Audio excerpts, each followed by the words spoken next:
যুক্তরাষ্ট্র ও ইরানের মধ্যে নতুন করে সংঘাত শুরু হওয়ায় ডলার ও তেলের দাম বেড়েছে। মূল্যস্ফীতি ও সুদের হার বেড়ে যাওয়ার আশঙ্কায় আজ আন্তর্জাতিক বাজারে স্বর্ণের দাম 1% বেশি কমে 11 সপ্তাহের সর্বনিম্ন পর্যায়ে এসেছে।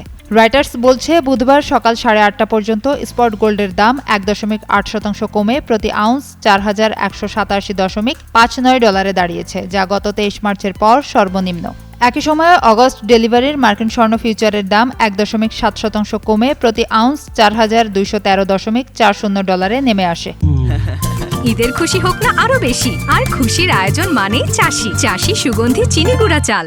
ডলারের মূল্য বৃদ্ধির কারণে অন্যান্য মুদ্রার ক্রেতাদের জন্য স্বর্ণ কেনা আরও ব্যয়বহুল হয়ে উঠেছে। পাশাপাশি তেলের দাম প্রায় 1% বাড়ায় মূল্যস্ফীতির চাপ বাড়ার আশঙ্কা তৈরি হয়েছে। এতে বাজারে ধারণা জোরদার হয়েছে, সুদের হার দীর্ঘ সময় উচ্চ পর্যায়েই থাকতে পারে। বৈশ্বিক আর্থিক বিশ্লেষণ প্রতিষ্ঠান টেস্টিলাইভের গ্লোবাল ম্যাক্রো বিভাগের প্রধান ইলিয়া স্পিভাক বলেন, স্বর্ণের উপর সবচেয়ে বেশি চাপ তৈরি করেছে ফেডারেল রিজার্ভের নীতিগত প্রত্যাশার পরিবর্তন, বন্ডের ফলন বৃদ্ধি এবং ডলারের শক্তিশালী অবস্থান।